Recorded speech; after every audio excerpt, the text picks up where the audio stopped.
Alors, un démenti de rumeur, mesdames et messieurs. On vous assure que la rumeur comme quoi le roi aurait laissé échapper un crocodile dans la Seine est fausse. Le ministre assure même qu'un jour, on pourra s'y baigner. Alors je vous cache pas que vu la propreté actuelle, faudra être dans une forme olympique, hein. On vous a pas dit que ça allait voler très haut aujourd'hui, hein. Ensuite... Oh, ça c'est une grande nouvelle, dis donc, hein. Il y a beaucoup de texte. C'est pour toi, ça, il y a du texte. Elle aime pas quand il y a du texte. Une meilleure nouvelle, mesdames et messieurs. L'architecte Mansart a enfin terminé la galerie des glaces du roi. Je le savais pas si gourmand. Oui, il est mignon. On parle des miroirs.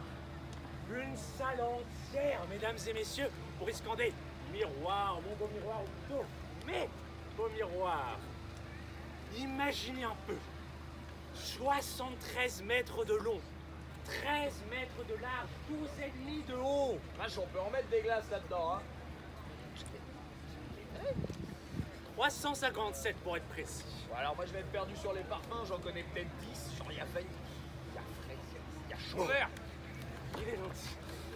Bref, une vraie prouesse technique qui prouve au monde que l'on peut faire mieux que les Vénitiens. Oh, les fameuses glaces à l'italienne.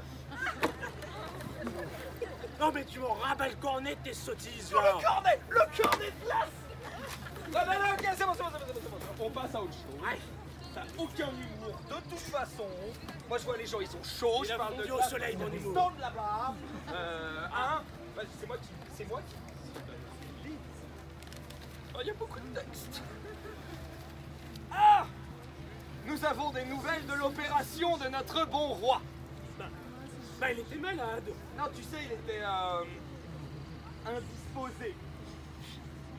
Comment ça, indisposé? Tu sais, indisposé quoi. Non mais explique, dis-moi. Non, il y a des enfants, je peux pas te le dire. Alors, on va faire, attends.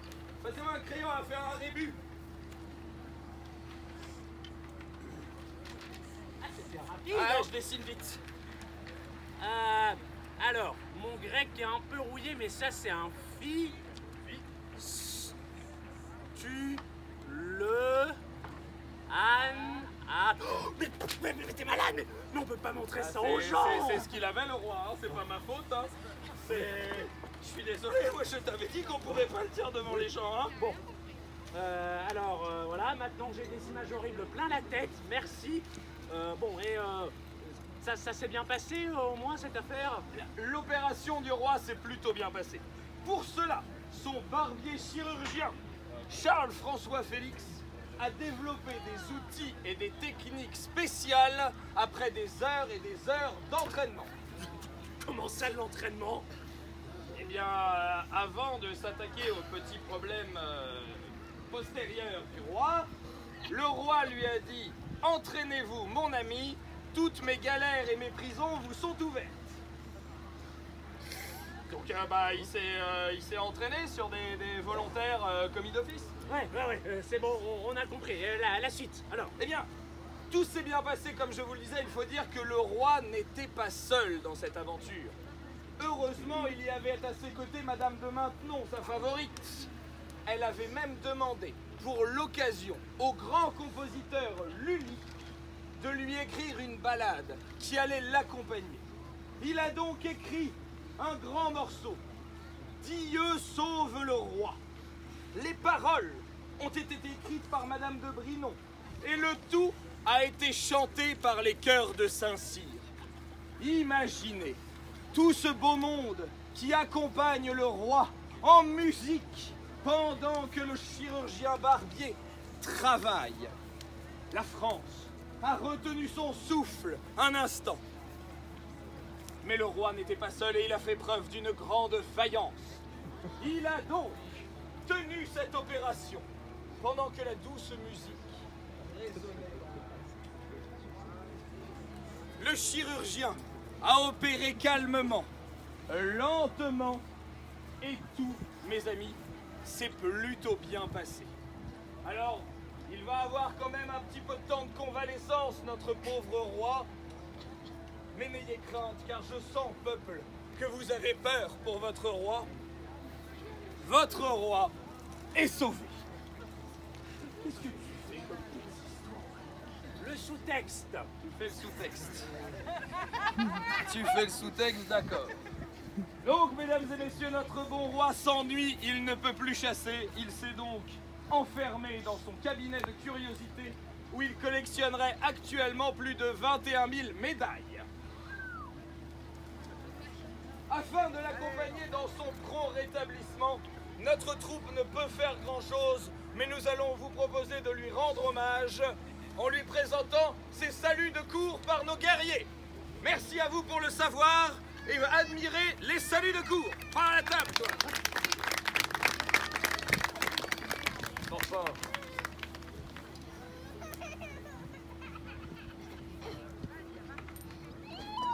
Compagnons, en position. Nous allons commencer par le salut des cadets de Gascogne. Très bien. Attention les parchemins, les nouvelles c'est important. Vous êtes tous prêts?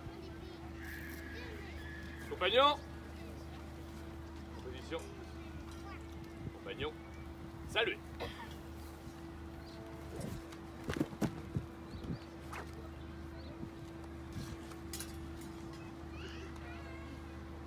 Le salut des mousquetaires du roi. Hein. Le salut des mousquetaires. Le salut des mousquetaires du roi. Compagnons, saluez.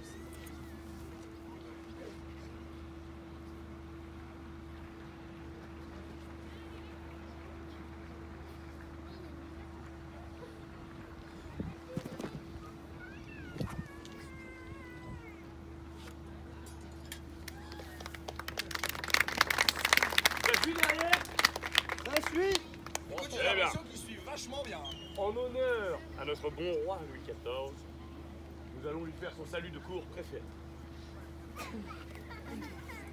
C'est déjà un peu plus pimpe. Compagnons, saluez. Oh, ça, c'est...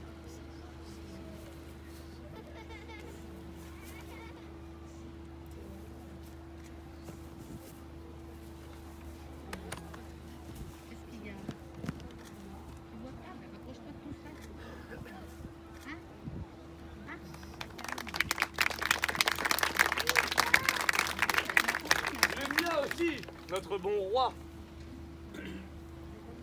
Les soldats qui ont un petit peu plus de maîtrise dans le duel, l'ambidextrie est très importante pour eux. Ça suit toujours derrière. Attends, elle prend un pic à brochette comme deuxième arme. Ah oui. Tu veux une autre dague? Le pic à brochette, ça a l'air bien. Est-ce que nous sommes tous prêts? Ouais. En position de style, s'il vous plaît. Et compagnons, saluez.